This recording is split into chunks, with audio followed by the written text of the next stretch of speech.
Welcome to Inside Economics. I'm Mark Zandi, the chief economist of Moody's Analytics, and I'm joined by a few of my colleagues and friends. I see Cris. Hey, Cris, how are you? Doing well. It's good to see you this week, Mark.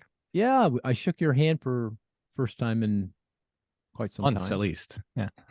Right, we were in Chicago together. We had our conference there, and I thought it went really well. Very well attended. Lots of engagement. Lots of questions. I, I Yeah. I got a text though the next day. I went home. I was tired the next day. You must have gone off to another conference because I was getting a couple texts I with did. the screenshots of a speech. I don't. Where were you? Where'd you go?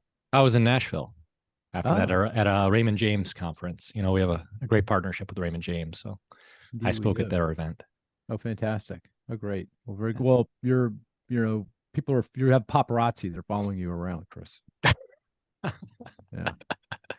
Well, anyway, well, it was a Glad to good. hear It it. was a good week. It was a good week. This podcast is a little bit different. We typically record on a Friday, so we get all a week's worth of economic data. But today is a Thursday, and the reason we're doing this is because this is the day before a potential UAW strike, and that's the subject of the podcast, or a big part of the podcast. And to help us have that conversation, we've got our colleague Mike Brisson. Hey, Mike.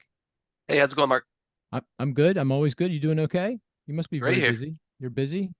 Very busy today. This UAW strike, and Yes. yeah, and also to help out here, we've got our really good friend Jonathan Smoke from Cox. Good to see you, Jonathan. It's good to be back, Mark. And you said you're hailing from where? Where are you Uh, today? Apparently, I followed you to Chicago just a few days late. I'm in Ah, Chicago speaking at a dealer conference, so I can even share what was going on this morning. oh, I'd love to hear that. But we'll come back to that in just a second because I also want to introduce Bernard Yaros. Bernard, how are you? Good, I'm doing well. Happy Because to be we are here. going to talk about inflation as well a little later in the Exactly. podcast. And Bernard is obviously our expert. And I do want to take this time to say that this is Bernard's last podcast, Yeah. or maybe not. I don't know. I say that, Hopefully you but invite me. yeah, maybe not. Better said, Bernard is leaving us. He's taking another job, and just want to say, Bernard, we're gonna miss you. You can Yeah, already I'm gonna, you hear it in my voice. I'm about ready to cry. It's like this is awful. This is really awful. You're a Renaissance man. You're sucking the wind out of me, Bernard. What's that all about? I'm sorry. But it's been a great 90 years here at Moody's. It's been a great journey, and I've really loved my time here. And I will say Moody's has changed my life because I met my wife here. So it's been a Moody's will always be a very, very important part of me.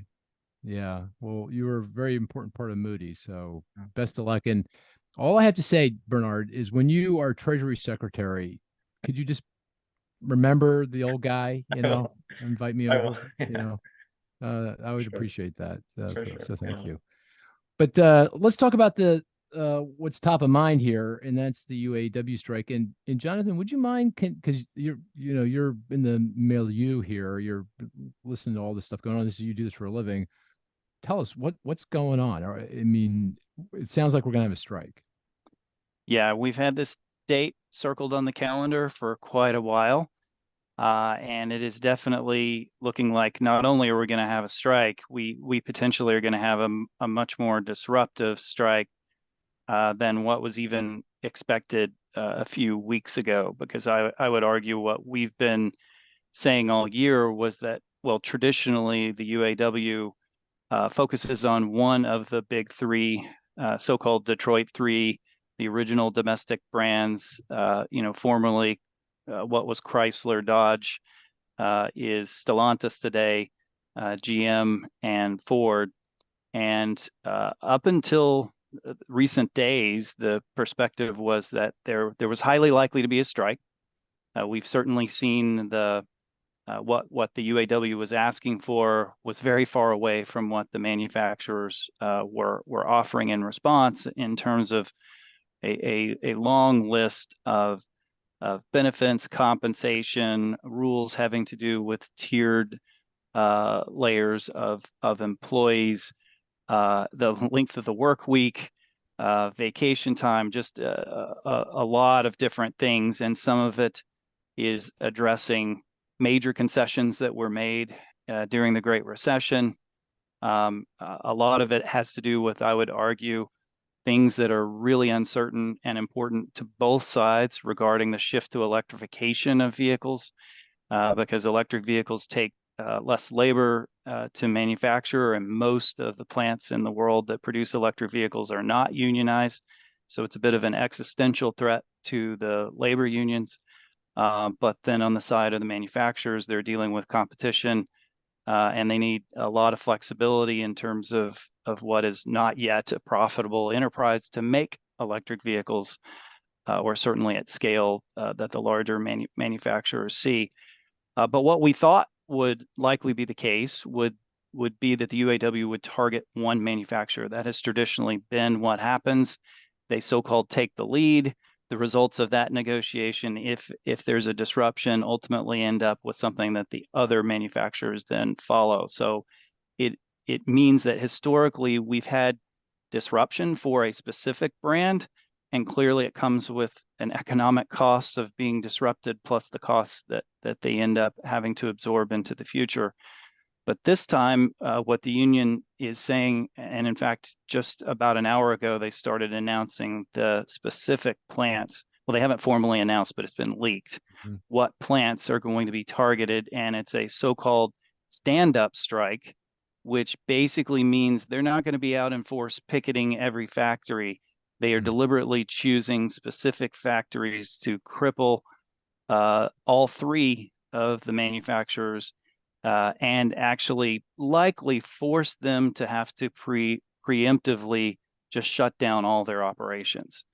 So it is more disruptive than what we normally see.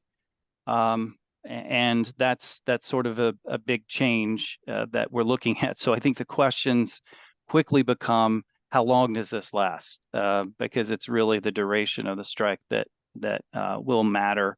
And there are differences in the brands that we can get into, what those potential implications are. But it definitely looks like when midnight rolls around tonight, we will be in a position where a substantial chunk of production in the U.S. is going to be disruptive. We don't produce detailed production side numbers. We rely on other firms and companies that produce that. But the best number that I've seen is that this is likely disruption of about 150,000 vehicles a week that will no longer be able to be delivered to the market. Now, it's in the context of a market that is still supply constrained. But thankfully, we have seen very strong recovery, and the domestic three have been well ahead of everyone else. They started recovering more than a year ago, and so have been in a much better supply situation so far this year. But there's a spectrum where some vehicles are almost immediately going to be a challenge, and then others could likely endure a couple of months of a strike before you really see visible evidence of that. So it's a very complicated picture, and clearly one that's fluid.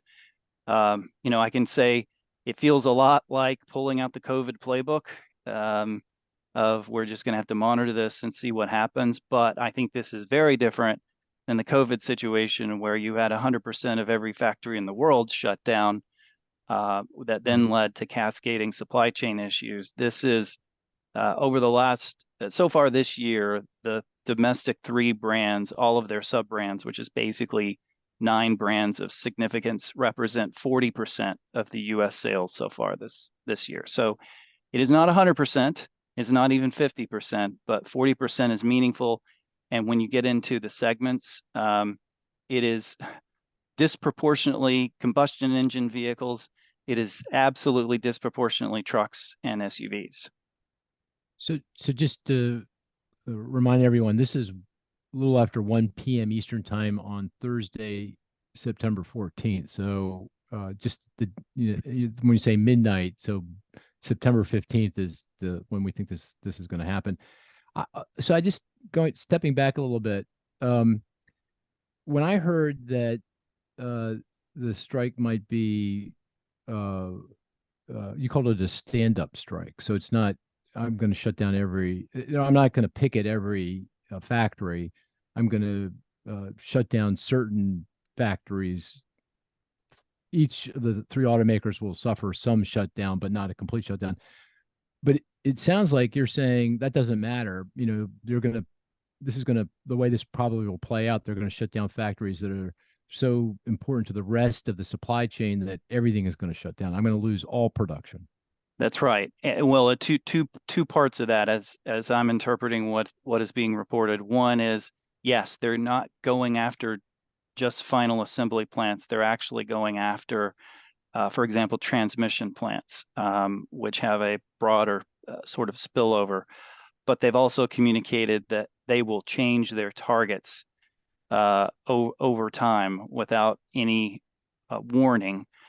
So effectively, it makes the manufacturers, if they were trying to keep production going by hiring temporary workers, it would be impossible to orchestrate, because it could be different tomorrow compared to what they're doing today. And the read that I'm hearing from folks in the industry is that it's likely to force a preemptive closure of most operations.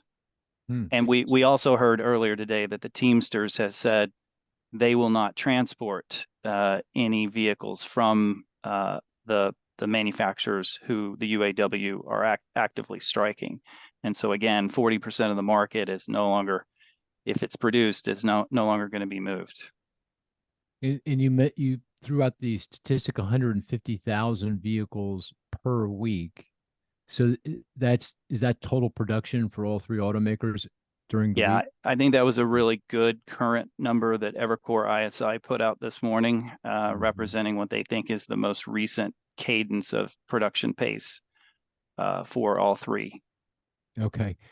The other key statistic is the number of vehicles that are on dealer lots or in inventory. And can you give us a sense of that? I follow your data, and I apologize, I didn't even really introduce you or allow you. I just don't. Well, I'm a three-timer now, You've so been on yeah, a number of times. Maybe you want to take a minute just to introduce, your Cox and the work you do. But the question goes, I follow your data very carefully. And I know Mike works with you very carefully. We have a joint relationship and do joint research on affordability for vehicles and lots of other things. But I watch your inventory data very carefully. You put out really cool data every month. And the last release, I think it was for the month of August, was 58 days of inventory, which isn't too far off of what I guess the industry considers typical, although I guess there's some debate on what typical means. 60 days. So that sounds, at face value, that sounds like, okay, we're sitting in an okay place, but I'll turn it to you. Yeah, we're certainly in a better place than we were a year ago. Inventory numbers have been right at 2 million units that are actively advertised. And yeah, back to the who am I? I'm the chief economist for Cox Automotive. Cox is the largest service provider in the auto market. So we are in the wholesale retail software supporting dealers and consumer facing through brands like Kelley Blue Book and Auto Trader. So we're the home of the Manheim Index, which has been the poster child for inflation discussions, which we'll get into.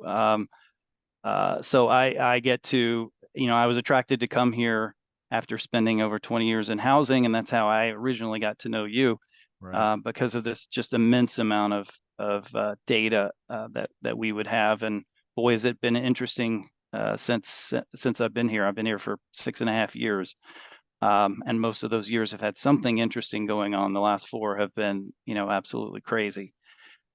So yeah, we have basically been trending in the right direction. This year has been a year of recovery for the new vehicle market. Year to date, we've had a 15.4 million SAR, up from 13.8 last year. It's all because of finally seeing recovering new vehicle production that's resulting in increased deliveries and recovery of some level of inventory that, yes, is up. The total amount of inventory is up over 60% year over year in the latest numbers, but you're still looking at a day supply number that's less than 60. And it's funny, 60, I was told originally that's normal for the industry, but we were clocking 90 on a regular basis back in 2019. And that's a fundamental nature of this industry. This is a high fixed cost, capital intensive industry where it takes on average 5 years for each new vehicle to be planned out from a production standpoint. You can't reduce capacity easily. You've got players from multiple regions of the world, all with different ownership and different sort of strategic interests. So it's been a classic industry that constantly overproduces, and I would say would always have a tendency over time to get back to an overproduction situation. But you had this unique situation of COVID shutting down every factory in the world that created then this cascading problems because of semiconductors that really caused this recovery to take this long to get this far.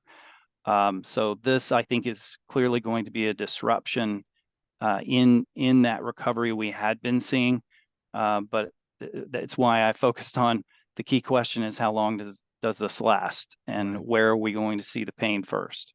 Right. I do want to get to that, and it's kind of how do you think this is all going to play out, and then obviously we're going to talk about the macroeconomic consequences. But before we go there, maybe I'll turn to Mike. Mike, is there anything you want to add, to what Jonathan said about what's going on here, leading up to this strike? I think an important point is how it's changed just in the past couple of days, from us thinking it's going to be old pattern of one company, that then going to, it's going to be all three companies. That's what we talked about a month ago when we brought this up. And now it's going to the stand-up strike. The stand-up strike is in reference to the 1930s where they had the sit-down strikes at GM. And so it's a reference back to that. And how far apart the two sides are right now, I think, is another important piece. There's really no confidence that it's going to be a quick fix. I think that's another part that needs to be stressed. And we'll get into that when we talk about our thoughts on duration of how long it lasts. I think just the past couple of days is really, it stretched out how long I thought it was going to take to resolve all this. Interesting. I mean, we when we've been thinking about it, Mike, the work you've been doing, you had assumed all three automakers would be affected and that all production would be impacted. So this is, it sounds like you're saying this feels darker to me, what you're saying right now, but is it because it's duration? I guess you're thinking the duration is going to be longer. The impact could be larger because of the duration, and how Jonathan said that these very precise stand-up strikes are going to hit key pieces of the supply chain, which makes the companies have to shut down all their production. What that means is the people that get shut down, they can go on to unemployment rolls instead of having to dip into the strike fund.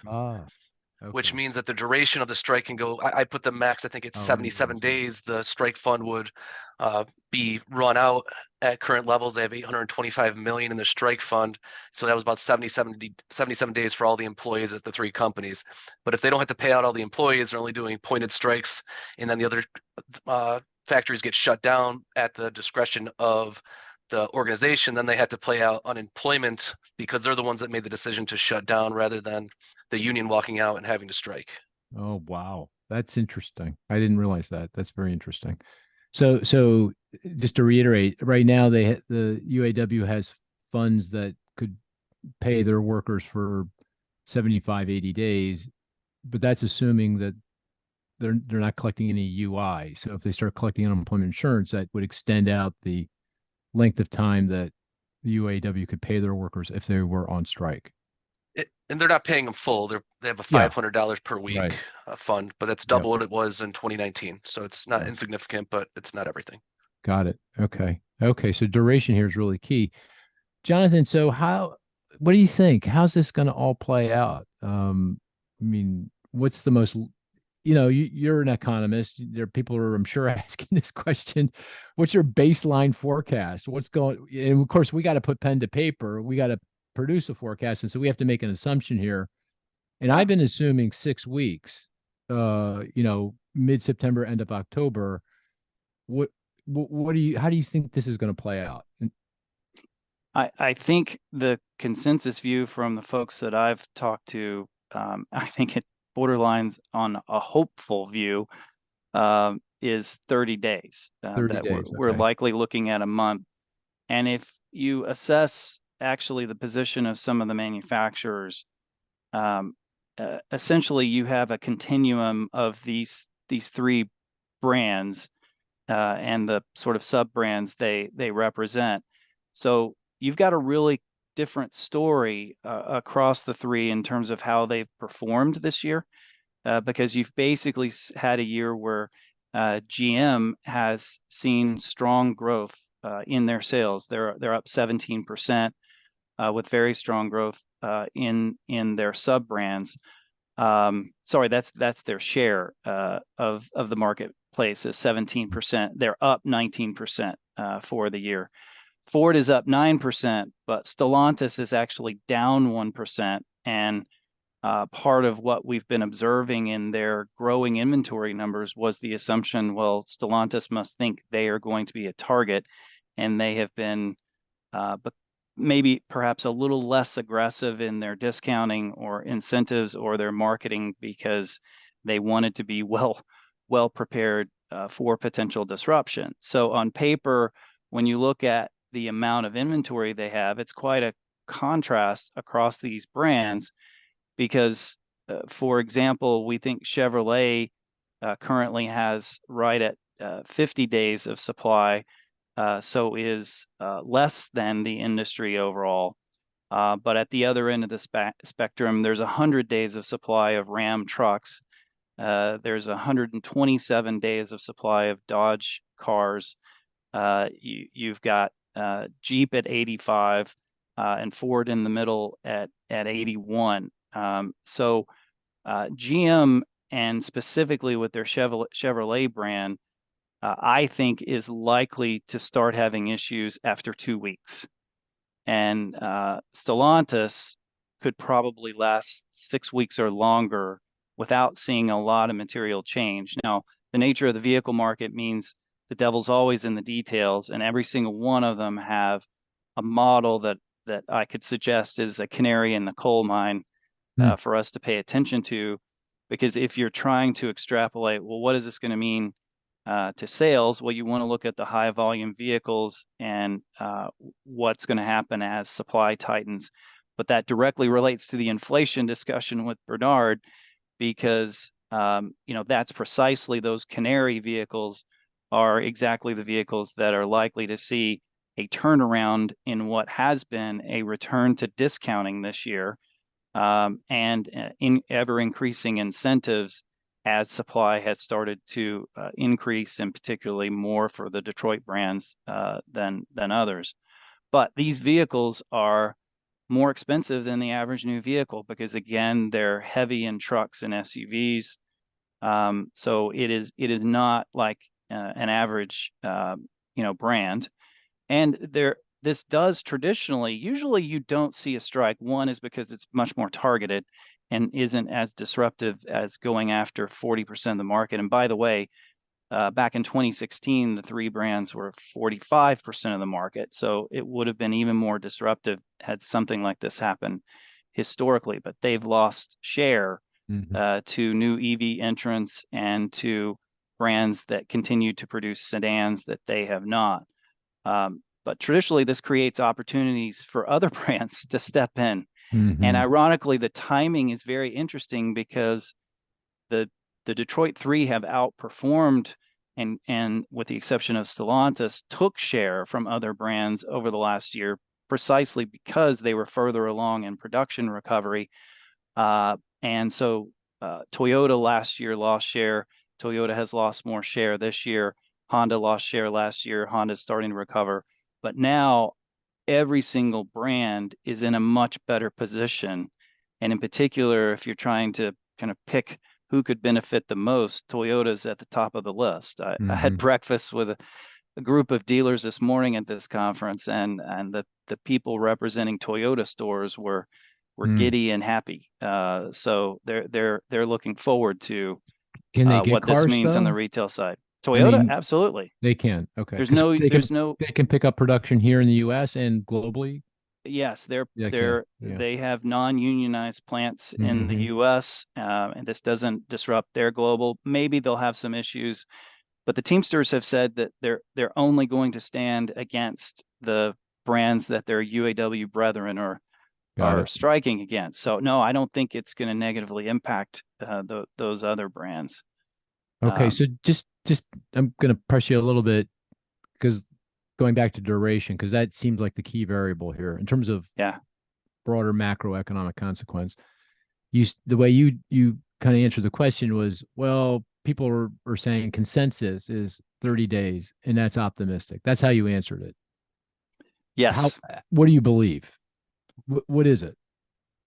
I know kind I'm of putting you going can tell back me, to Mark, I'm not going to answer that question because no, I mean, yeah. I think it's fair. That's the nature of. And then I'm going to turn to Mike Brisson, and he's going to have to answer the question. But go ahead. Yeah. I am troubled by exactly the language Mike used, that how far apart the parties are and how the situation seems to have gotten worse this week rather than sort of seeing progress. So I think it's likely to be at least a 2-month affair, and there could be um, you know, ramifications that essentially create issues that persist. So I'm thinking, do we need to rethink fourth quarter new vehicle sales because of the disruption and the lack of vehicles? But you basically do the math, and we probably can move along for about 4 weeks without much of a change. But I think beyond then, we're going to start seeing real challenges. Okay. So a couple months, it sounds like we should plan for. You think we should plan for around a couple months. Mike, what do you think? What's your view on this in terms of duration? The baseline that I had before this week was a month. I think I was one of those people that Jonathan might have You're heard the that from. consensus. I'm in consensus there, but Okay. after Yeah. this week, I am more pessimistic, not as pessimistic as Jonathan. So I don't think it goes the full 2 months. I'll say 59 days, I guess. Okay. Okay. Exactly the amount of inventory we got. Yeah. Yeah. Yeah. Exactly. Okay. So let me ask: there's Jonathan, you did a great job of laying out all the things the UAW is asking to be addressed, from pay to benefits to hours to pretty much. It feels like almost everything is on the table here. Is there one thing that is kind of at the top of the list, do you think, in terms of what the UAW is trying to accomplish here? Is it simply just they want a big pay increase, or is there something else going on here? Uh, it's hard to really understand what's truly most important to them, because it seems like every element would be important to certain groups. To me, what strikes me is a return to defined benefit plans, obviously some substantial change in compensation. And that's actually where there has been a little bit of progress this week. The UAW has come off of their 40%. I think we're now down to 36%, and the manufacturers are in the high teens in their latest offers. But the tiered rules that keep new people from reaching the same level of compensation, and how long that is, seems to be one that, if you're sort of looking at it as a shuttle diplomat between the sides, it's like, oh, they're not communicating the same language on that topic. And it's not being talked about as much in the press, but again, I think this issue of electrification and the opportunity for or a commitment from the manufacturers that future plants will be unionized is something that I think that's a really difficult one for the Detroit Three to agree to. Mike, do you have a view on that question? Like, kind of sort of what's primarily motivating the UAW, but what do they care about the most? The most interesting from my side is the 32-hour work week. That's something that hasn't been proposed before. But what's most important to them, I don't have a good sense based on basically what Jonathan said. you're looking for these pay wage raises, but you also want to protect the number of employees that you have that you're representing. And I think it's strange that it hasn't been talked about in the press, but as they open up the new EV factories, are they going to be able to unionize those at the same level that they unionize the non EV factories? And the fact that EV factories use less labor than non EV assembly plants is another issue. If we switch over to all EVs, you're going to have less workers, and having less workers in the union, what does that mean for the pay? Because are you having the same level of productivity? Are we going to increase pay because the same number of workers are producing the same level of units? Those sort of discussions, which aren't really being talked about. Okay. Well, let's move on and talk about the economic consequences. And Mike, maybe I'll turn to you. Maybe you could kind of lay out all the different channels through which a strike like this could impact the economy. Then we can talk about the numbers, or you can do both at the same time, but just provide a framework for folks to understand how this impacts the economy. Sure. The first channel we think about is the lost income from the workers. So the workers come off the lines, and this is going to be lost income that goes into their pockets. We do say that there's a strike fund that gives a $500 per week, but that doesn't meet all of what they make per week. Then you have the lost production, so that's the lost income going into the corporation. So you have that channel as well. On the other side of the equation, you have all the suppliers. So if the suppliers have to shut down, that's lost income for those workers as well. So you have all of these, and then you have the spillover effect. So you have, when those workers aren't getting that income, what are they spending? So the spillover effect. So you're not spending as much because you're not getting paid at the same rate that you were. So you have all these economic impacts that are coming from the lost production, lost output, and the lost incomes that are coming in for the whole infrastructure, the whole ecosystem for the automakers. So that's what we consider like the GDP impacts. And these GDP impacts. Can I just rephrase it in Mark Zandi's frame? Sure, give me the Zandyism on it. The way I would articulate it is, it's just output. The first thing is I'm producing less vehicles, and therefore that's a hit to GDP. GDP is the value of the things that we produce. We're just going to produce simply less vehicles. And then you have the so-called multiplier effects. So if I'm producing less vehicles, then I'm going to be producing less of the things that go into the vehicles, electronics, paint, whatever it is, tires, that kind of thing. That's lost output. And then also you lose, the workers in this case may not lose that much income, given that they might be compensated by the UAW, but they're going to lose some income. That means less spending, in whatever they're spending less on means less output, and that's across the board. It's pretty much everything. That's also the multiplier. And then in this case, the other aspect of the macroeconomic consequence is and Jonathan did a great job of talking about this, is the price effects. The fact that inventories are pretty lean coming out of the pandemic. Prices have gone skyward, and we're going to come back to this when we talk about inflation. If the vehicle manufacturers can't produce, inventory is getting drawn down. Vehicle prices they're certainly not going to fall. They may start to rise again, and that complicates things enormously in terms of the inflation picture, and maybe at some point, under some scenarios, affects thinking at the Federal Reserve around monetary policy. I think that's a stretch, but I'll just throw it into the mix. And then the final thing I'll say, it hasn't happened yet, but at some point, the longer the strike goes on and the more it looks like it might really do some macroeconomic damage, then it starts showing up in the stock market, potentially the bond market too. Credit spreads start to widen, and then that has all kinds of implications for broader macroeconomic, the broader macroeconomy. Is that fair, the way I laid that out? Does that sound okay? Yes. So you're using Okay. the output approach rather than the income approach for calculating GDP. Okay. Yeah. That was the Mark Zandy kind of frame. Jonathan, is that how you would think about it too, in terms of the way this would work? Yes, and I Am think I missing anything? Is there any channel that I didn't get, or There, I didn't emphasize properly? there's one other component that I think in terms of the impacts to regional and local markets, these disruptions are obviously much more significant to Michigan and other portions of the Midwest.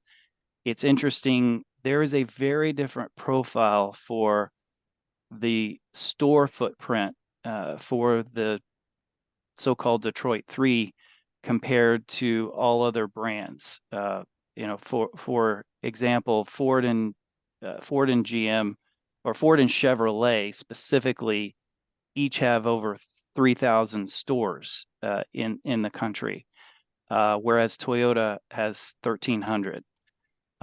So what you see is that these brands represent almost 2/3 of the franchises in the country. They tend to be much lower throughput, and a lot of the sort of inventory that these brands need to carry are because they have thousands more stores. So if you need an option, a version of every model sitting on the lot, you very quickly get to those numbers. So you're going to start seeing more kind of localized problems. And I wonder about some of those smaller tertiary markets and rural markets where the Ford dealership may be the biggest employer in town, other than Walmart. Interesting. Yeah, you forget about this really significant ecosystem that supports the vehicle industry. It's not just production, but everyone else involved, from, as you pointed out, the dealers, and then you've got the mechanics and the maintenance and insurance and so forth and so on. Massive. And we continue to see, I mean, what we see in the CPI data, but we continue to see problems with auto insurance, which is related to parts and service, which the parts situation is not going to be helped by factories being shut down. Right. Here, let me lay out sort of put some numbers to this framework. And, I'm consistent with Mike, thinking that this strike is going to last somewhere around 6 weeks. So split the difference between the 1 month consensus and the 2 month smoke pessimism. So 1.6. Better to worry about, Yeah. But so that's what I traditionally do. I just go right down the middle when there's a lot of uncertainty, and I do the calculation, and the impact is small. Couple tenths of a percent of GDP in the fourth quarter. The reason being, in part, it's just timing. It's happening at the end of the third, beginning of the fourth, and you can have some makeup, later in the quarter potentially. Also, to your point that, while we're going to see obviously less production by the domestic manufacturers, we could see some pickup by other manufacturers. So that's some offset to that. And, you kind of do the arithmetic. It's meaningful. It's not, it's measurable. It's going to show up. And that's nationwide, obviously, in places like Michigan and other places, and we can talk about it, where there's going to be much more disruption because that's where the production is located. It's going to be much worse than that, maybe even recession-like in Michigan, for example. But generally speaking, it's going to be modest, small, not a game-changing macroeconomic event. What do you think, Mike? Jonathan, I'll turn to you first, and then we'll go to Mike. Does that sit with you, or does that sound like I'm being overly optimistic? That does sit with me, because I actually I don't think we're going to see a substantial change, and my opinion is we probably won't see a lot of change even next week in pricing and levels of activity, because the market, like dealers are being and have been, like in the used car market, far more conservative or keeping inventories lean. There's no real evidence that there's suddenly this move to stock up on used cars because we think we're going to run out of new cars. I think that we have the time to navigate this. There are offsetting currents. The math makes logical sense to me, and the risk of it being larger, I think, is more spillover, or maybe when you combine this with the other negative things that are happening in September and October, or have the potential to happen, like government shutdown and student loan payments, curtailing spending, that it's when you cascade all of those that I become a Right. little bit more worried about the GDP forecast. Right. No, that makes total sense. But I use your forecast, so I'm dependent on you Oh, getting no. that right. Oh no. Oh no. No, you're using Mike's forecast. Mike, what did you think of the way I kind of the numbers I came up with? Does that sit with you? Yeah, that's the framework we've been using. Yeah. One point to that is I think that the reduction in spending would have already it's already started. So if I am a member of the union and I've seen the language that's happened over the past month, if I'm able to forecast with an 80% chance that there's going to be a strike, they're able to forecast that there's going to be a high likelihood of strike a month ago. And so they slowed their spending going into this. They were practicing strikes over a month ago outside of the assembly plants. So this is something that the workers have known about before. So we're not going to see it directly in that single fourth quarter if the slowdown in spending takes place, because you slow down your spending in August and September, the strike happens, and you smooth out that spending over October, November while the strike is going on. So to say that it's going to be, oh, we have this large decrease in spending in the fourth quarter, or this large decrease in output, then I think it's not going to show up in the numbers the way that type of impact would happen. Interesting.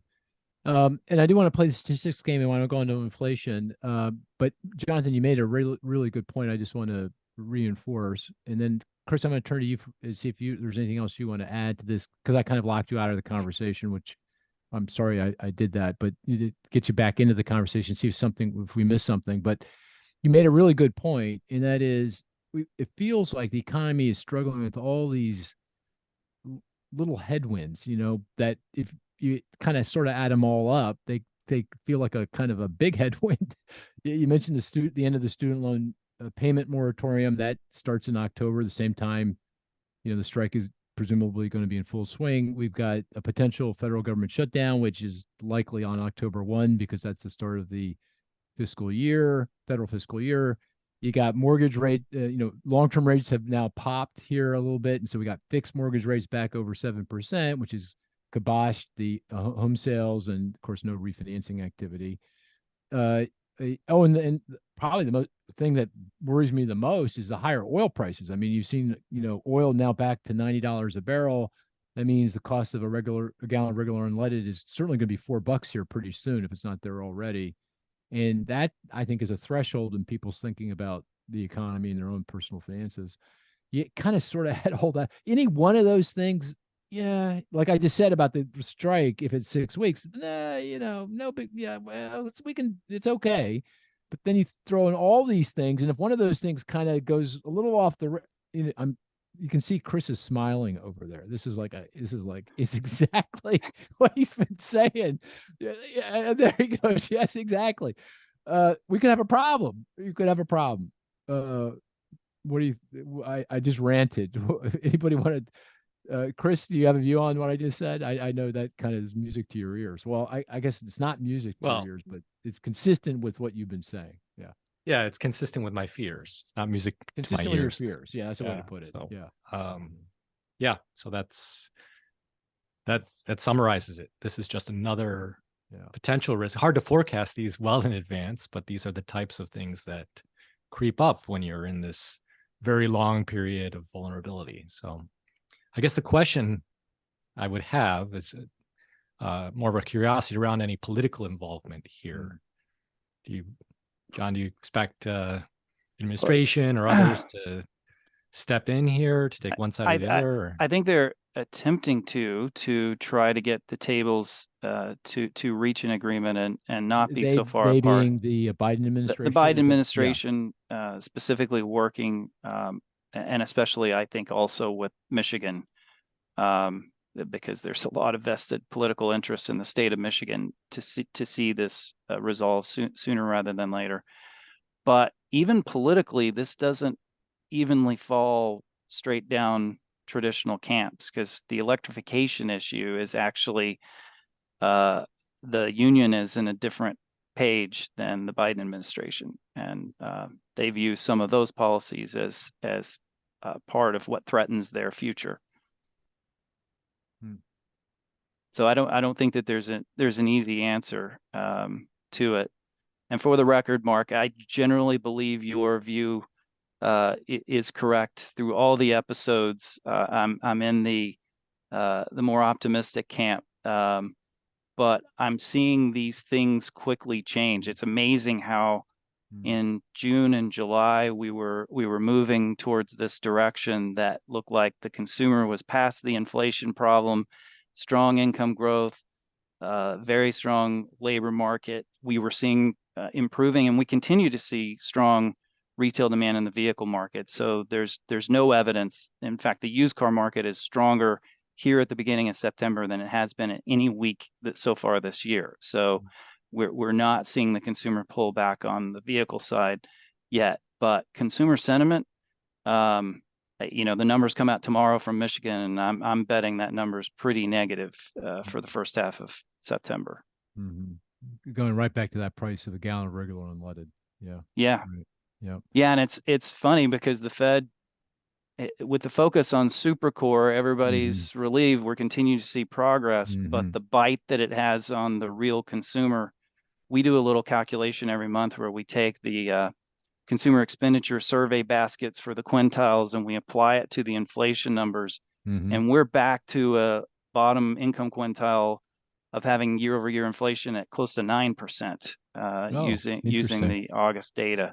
And it's a meaningful pinch, and it causes things like loan delinquencies to get worse rather than get better, when we were right there, almost at the point of threading the needle and making it to the end and proving Cris wrong. But well, don't give up. Don't give up. You're sounding awfully lugubrious to me, but you guys stick around me a little bit more. I'm just saying. All right, let's play the statistics game. The game is we each put forward a statistic. The rest of the group tries to figure what that is through clues and deductive reasoning and questions. And the best statistic is one that's not so easy. We get it immediately, although that's hard when Bernard's playing because he gets them all very quickly, and not so difficult. We never get it. So let me, Cris, you want to go first? Can I go with you first? You want to give us your statistic? Sure. This is going to be a jump ball, but it's an important statistic. So jump ball. Oh no. All right, wait. Let me get ready. Go ahead. Ready? Yep, ready. The clue is that it's Bernard's favorite radio station, 91.3. 91 point. What is that? That's like the old person's radio station, isn't it? It strikes me like the smooth jazz. Smooth jazz. Oh, smooth jazz. That's right. That's Bernard. Classical in the morning. Bernard, I think smooth jazz. Yeah. So yeah. We'll get the truth here, but yeah, 91.3. Is it an index? It is. NFIB survey. You got it, Bernard. There you go. I told you. See? Bernard is like, damn, he's so good at this. Do you want to explain? Sure. NFIB, National Federation of Independent Business. This is their optimism survey. So how do small businesses feel about the economy? 91.3 was the number for August, came out this week. That's down from what it was in July, 91.9. So small businesses are more pessimistic. In particular, you can look at some detail, right? This is a survey of small businesses across the country. Lots of different questions about their views on sales as well as costs. And the pessimism is kind of widespread. So they're down on the economic prospects of the future, not planning large capital investments, or fewer capital investments, I should say. Right? They do plan to raise compensation and prices to a larger degree than they did previously. So, right, kind of pointing in all those negative directions, those small businesses are feeling the pinch, right, in terms of perhaps some slowing sales in the future, as well as still fairly high costs from compensation. The one factor that kind of did strike out to me as a little bit more positive is that they're not really complaining about credit or difficulty obtaining credit. So that doesn't seem to be a real issue, at least not one of their top issues at the moment. This might be a good time to plug the survey business confidence again. You want to do the plug? I mean, actually, we do this survey every week. It's a global survey, and we're looking for participants. So please, and Cris, if people want to participate, they can just go to economy.com and they'll see a way to sign up. It's a survey that we've been doing for 20 years, and those survey results are, because I look at that carefully and I I do the analysis every week. In fact, every Saturday morning I get up, first thing I do is I go look at the survey of business confidence. I've been doing it for 20 years. It's actually improved recently. In recent weeks, it's got the way I describe it, a brighter hue. I'm getting more positive responses. So this feels like it stands in contrast to that. It does. It does. You're Mm. right. It could be different parts of the market, right? That Yeah. the survey of business confidence is everyone, right? It's a Mhm. broader swath. This is really focused more on the small business. So there could be some differences there. Interesting. Hey, Mike, let me go to you next. And I'm guessing you've got, unless you do a head fake here, a statistic around the vehicle industry. I'm just guessing. Maybe. Maybe. 3.1%. Is it related to the vehicle industry? Yes. Oh, now, Jonathan, you must have an advantage here. So 3.1%. Yeah. Is that a growth rate? I think Bernard might have more of an advantage. It's the Moody's Analytics Used Vehicle Retention Value Index. Oh, geez. No, it's not. Oh, good. Thank you. That would have been embarrassing. Is it one of the is it a Moody statistic or is it a government? No, It's a government statistic. Oh, it Oh. is. Oh, could it possibly be and I'm really stretching, the year-over-year growth in auto loans outstanding through the month of August? Nope. It's a price level. Oh, it's a price level. Oh, yeah. We did have that CPI from the report. Consumer Price Index? Oh. Yes, from CPI. Is it year-over-year CPI for used vehicles? Nope, that's negative 6.6. Negative 6.6. Oh, it's got to be, that can't be maintenance. It can't be insurance because that's up a lot. So is it the month-to-month percent change in? No. Oh, It's year over year. year over year. Huh. What do you think, Bernard? You're the CPI maven. Is it a You- subset of the new? Because new is 2.9. It is a subset of the new. Yep. Yeah. Subset of the new. New cars. It's New new trucks. New trucks. Oh, Bernard, you got it right. Okay. Oh, interesting. And that goes to what Jonathan was saying with the strikes going to impact trucks more than the cars. And so we would expect to see this come through if we see price increases start coming through there first on the new trucks versus the new cars. Interesting.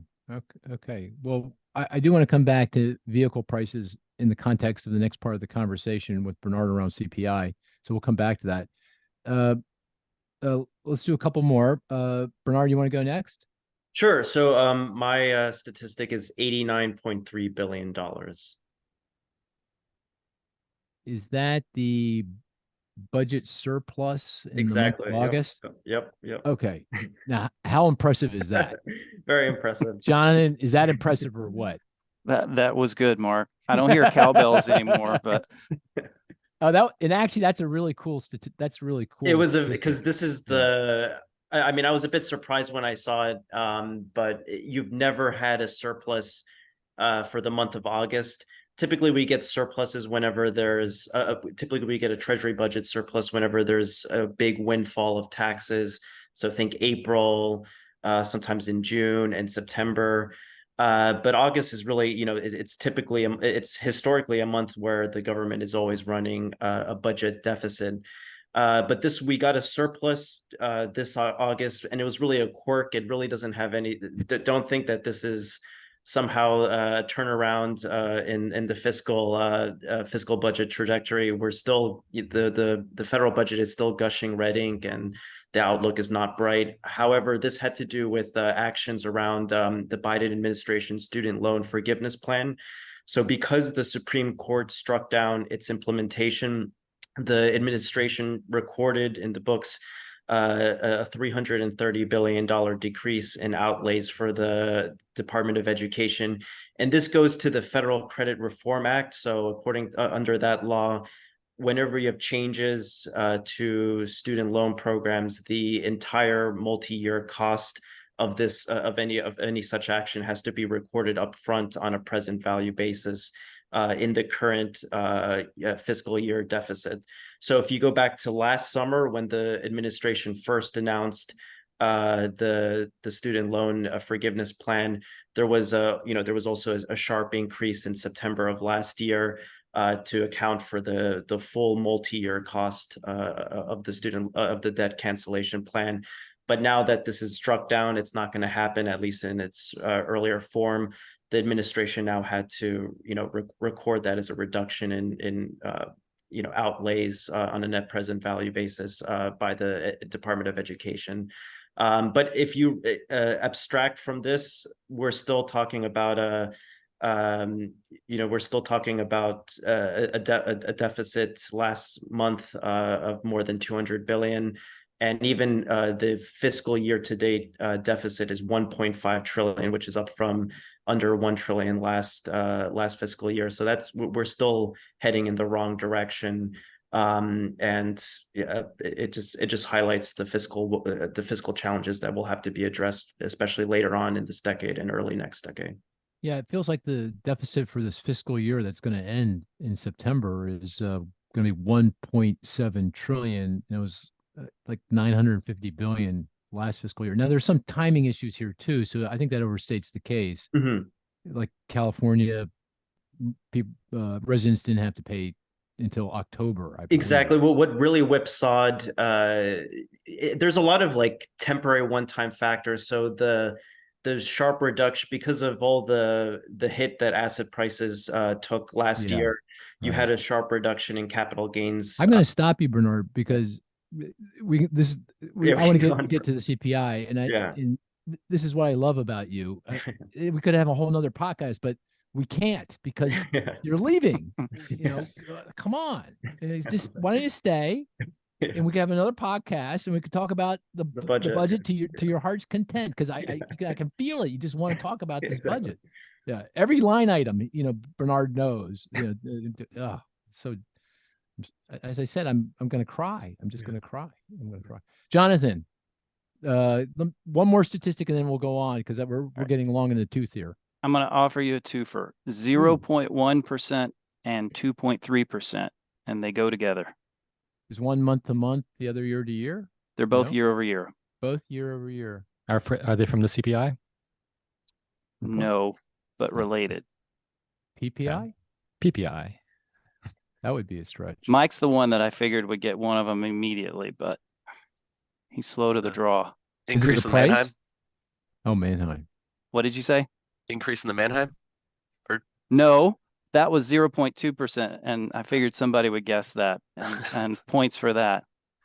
It's an ingredient that we use for the vehicle affordability. It's Kelley Blue Book's average transaction price year over year was 0.1% in August, in comparison to the CPI that was up closer to 3%, like Mike was talking about with trucks. And a crucial difference is the CPI bases theirs on a defined basket of vehicles. And we, both in the Mannheim Index and Kelley Blue Book, look at the mix of what's being sold. And the mix has decidedly shifted to lower price points, more segments. And that's why you can't draw the conclusion immediately that this strike is actually going to cause new vehicle prices to go up on an aggregate basis, like in our Kelley Blue Book measure, because it actually is going to reduce the more expensive vehicles in the mix, allowing competitors like Nissan and Toyota and Honda, who are selling more lower price sedans, to potentially make a larger volume. But the other number was the sticker price, MSRP, was up 2.3% year over year. So it's been interesting to observe that manufacturers have been pushing up the stickers and the invoices at a greater pace than the transaction prices, which means that the margins are being compressed by the dealers as discounting is returning. Just so I understand, Jonathan, so what you're saying is because of the strike and the fact that we're going to see a potentially shift in sales over to non-luxury foreign vehicles because there is inventory there and they can pick up production, that's because of that mix effect that could reduce the effects on overall measured inflation? When you're looking at true averages of what's being sold. Yeah, but not the CPI because that's a but not the basket, CPI because but it's a not the basket. CPI. Right. Yeah. Got it. Got it. Okay, let's turn to the aforementioned. Is it aforementioned? Aforementioned. Yeah, aforementioned. I don't think I've ever said that word out loud, but now aforementioned CPI. Bernard, you want to give us a rundown on that CPI number? Of course. So I would just start out saying that the CPI number looks much worse than it actually is. So as a reminder to our listeners, the CPI, or the Consumer Price Index, it measures the average change in prices paid by consumers for a basket of goods and services. So in August, the overall CPI jumped by 0.6%, which was the strongest pace since June of last year. And I don't think it's an exaggeration to say that June 2022 is etched into every macroeconomist's mind, because that was the month when year-over-year CPI inflation peaked at a multi-decade high of nearly 9%. At the time, the Federal Reserve was on a war footing, raising the target range for the Fed funds rate by three quarters of a percentage point. And in one sense, the August CPI was similar to the CPI back in June of last year. So last month, the CPI for gasoline jumped by 10.6%, which added nearly 0.4 percentage point to the month-over-month increase in the overall CPI. And back in June of 2022, gasoline also surged by more than 10%. So last month, it was more of an issue of oil production cuts by Saudi Arabia and Russia that contributed to the jump in pump prices, whereas last summer, it was really the direct fallout from Russia's invasion of Ukraine. But it's important to really emphasize that the similarities between the August CPI and the June 2022 CPI really stop at energy. And the key difference between the two is that in June of 2022, it wasn't just energy prices that were rising. Inflationary pressures were very broad-based across all goods and services, whereas now inflationary pressures are much narrower. So if we take the median CPI, for example, this is calculated by the Cleveland Fed, and in the most simplest terms, the median CPI ignores all outliers.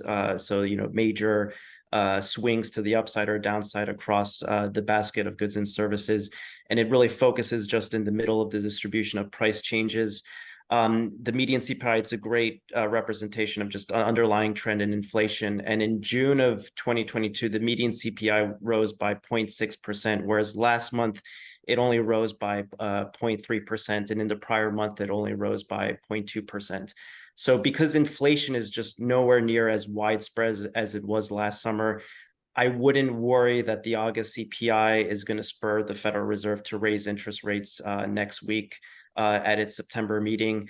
And I think it's also important to keep in mind that gasoline futures, which are a good leading indicator by about 2 weeks of retail pump prices, are now falling. And that suggests that if it holds, gasoline should weigh on the headline CPI. Oh, that's interesting. Oil is up. Is that goes to the blended gas or less it's driving? all formulations. Yeah. Formulations. Okay. Yeah. Oh, that's Again, interesting. we don't have for all of September, but for now, it's at least it's flat to down. But Okay.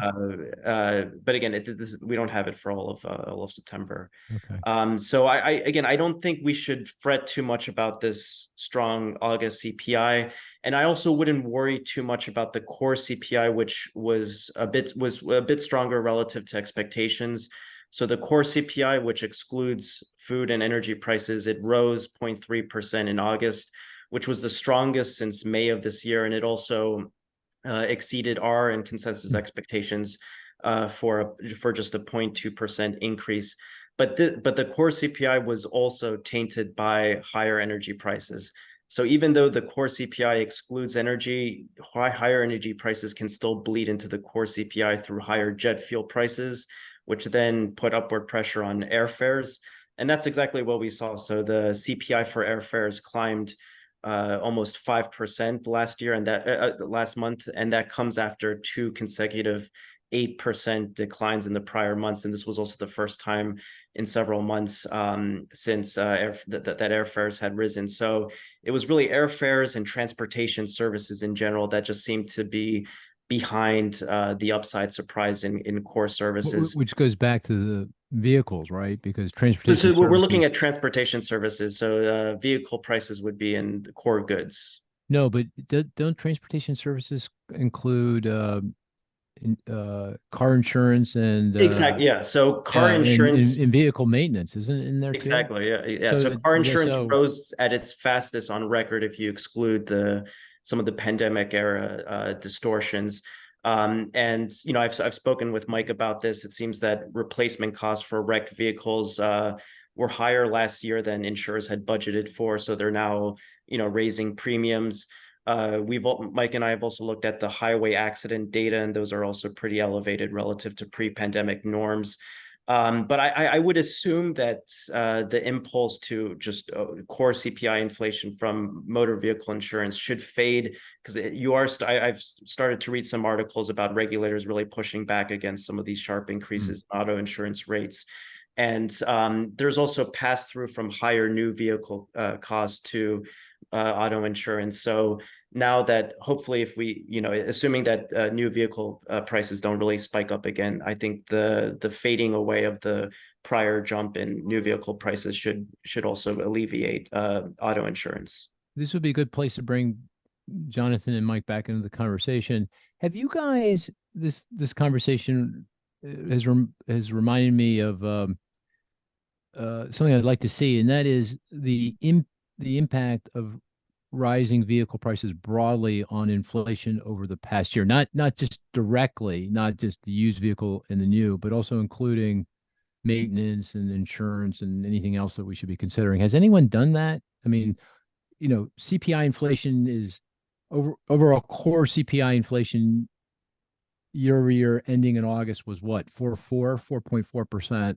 How much of that is simply related to vehicle prices? Do you have any sense of that? I know that's a tough question. Yeah, I haven't looked at it recently, but at one point, vehicles were directly related to almost half of Is the that inflation right? that we Wow. were seeing because Yeah. of direct issues in used and new, but Yeah. then indirect with maintenance and repair, car rental, and auto insurance have all been at different times substantial contributors. Some of what you're describing with service and repair is likely a longer term systemic shift, because the move to electrification parallels a move to vehicle complexity and vehicles essentially embedded with software and sensors, whether they're electric or not. And that really increases the complexity of minor accidents, problems going wrong with the technology, requiring specialized equipment. There's just it is hard to envision a world that we aren't going to have higher inflation on that side. Plus, we're capacity constrained on the labor side too. And I've heard dealers talking about needing to hire electrical engineers to run service departments related to some of the more complex vehicles. Maybe Mike, could you update us on your thinking about both used and new vehicles? I mean, I've been waiting. Used vehicles have seemingly rolled over. They declined again in August, I think, down what, Bernard, 1.2, something like 1.2%, and that was in right. line. So Mike and I have a forecast for used vehicle prices, and that was in line with what our expectations. Yeah, and that feels like that. But although that, as Jonathan just pointed out, that market feels like it might have a stronger tone to it most recently. But anyway, will the declines in used vehicle prices continue more or less over the next 6, 12, 18 months? And what about new? It felt like they were starting to roll over, but they haven't. Mike, do you have a view on, can you just update us on your view on those things? Yep. One quick point to the relative importance. The relative importance of insurance compared with used vehicles are almost exactly the same inside the CPI report. Insurance is 2.7 and used vehicles 2.8. So they're almost the same. That's not even talking about what maintenance is plus that. So those secondary features are more important than just the used vehicles themselves. But to your point, what are our expectations on used vehicle prices? So we've seen a large decrease in our wholesale indexes over this past year. I think we're almost 20% down now from where the peak was at the start of 2022. for our wholesale index, but we aren't expecting any additional price decreases in the wholesale market. We are expecting to see a little bit more in that retail, the CPI numbers, to get back down and match where the wholesale numbers are over the next month or two, since they're lagged on that. But given the lack of inventory on the used market, as well as the continued strong demand and the strength of the labor market, and our baseline forecast for the slow session or no recession, we are expecting their demand to remain high, and so used vehicle prices to pretty much flatten out over the next 12 to 18 months. And new, what do you think about new? Assuming the impact of the strike Yeah. doesn't come to play, this is all assuming the Right. strike resolves itself rather nicely over the next month or Mhm. so. We expect new prices to remain similar to where they are, come down about 5%, I think we have in the forecast, Over what period? over the next 12 to 18 months. Okay, fine. Okay, Jonathan, does that sound about right to you? Yeah, we have a very Mm. similar outlook. I think the risk that we have is one that we go through perhaps some episodic cycles, because what we're seeing in the used market is, as the wholesale prices cascade into used retail, it actually creates demand, because you've got consumers from an affordability standpoint that have been priced out of the market finally seeing lower prices. They literally can come in the market, but as they do, dealers have to restock their inventories, buy more aggressively at wholesale, and that causes prices to go up, like we did in the Manheim Index in August, and very likely will in the second half of September. But I don't think we're going to go through another episode of big inflation, because we're essentially looking at the demand curve in the used car market, and when prices go up, demand declines. These consumers, by our calculations, we think a substantial number of consumers have been priced out of the market, and as long as interest rates are not coming down and prices are not falling more than depreciation, it's a slow and gradual improvement in demand. So what you're saying, my interpretation of what you're saying is, well, prices may not come down a lot, but they're not going up because there's lots of sensitivity to price at this point. That's right. If they go up, if they go up, they almost immediately curtail demand. Back down. Okay, good. Hey, we're running out of time, but I just want to quickly throw out my 3 cents on the inflation numbers, and I'll bring Cris back in and get his. Mine is that the CPI inflation was pretty close to script. We knew that we were going to get a big number top line because of energy. We knew that. Core CPI came in a little hot, but actually the actual, if you look at the second, third significant digit, it was like 2.75, so it got rounded up to 0.3 as opposed to rounded down to 0.2. So no big deal. And then if you look at core CPI growth over the past 3 months annualized, what is it? 2.4? 2.4. I mean, it's spot on with what the Fed would want. I mean, that's close to target. I mean, target's 2 on the consumer expenditure deflator, because of construction measurement differences. The CPI is a 0.5 point or so higher. So 2.4 is pretty consistent with that. And then the other statistic I look at is the overall CPI less the cost of housing services, which is about a third of the index, but that's where a lot of the inflation has been focused. It's coming down pretty rapidly now because it's tied to rents, and rents are weak. But that measure is at 1.9% year over year. Overall CPI ex housing services in the month of August, year over year, was up 1.9%. Now, I think these numbers overstate the case. I don't think inflation's back to target. I'm not arguing that. All I'm arguing is that it feels like we're still well on our way to target, given the interest rate hikes that have been put in place and given everything else that we know about the economy. So I, like you, Bernard, I think I take a relatively sanguine perspective on the numbers. Cris, what do you think? Would you push back on that, or is that consistent? Not to a large degree. We knew it was going to be a bumpy ride, right? We've been saying that for a while. So even though the trajectory may still be there in terms of downward, to get back close to the Fed's target over time, there's bound to be these bouts of volatility here. So I'd say it's in line with what we've seen so far. I would say I'm concerned about what's gone on over the last few weeks since the reporting period of the report, right? We do have gas, and particularly diesel, prices rising, and that could certainly filter out into the broader economy. So, I think we need to stay vigilant here. Yeah. Hey, I want to end the podcast with a mea culpa. This goes to the podcast last week on artificial intelligence, AI. And I was playing a bit of a game with the folks on the podcast, including our esteemed guest, Martin Fleming, who was former chief. Martin, Jonathan. He's in the CBE with you and I.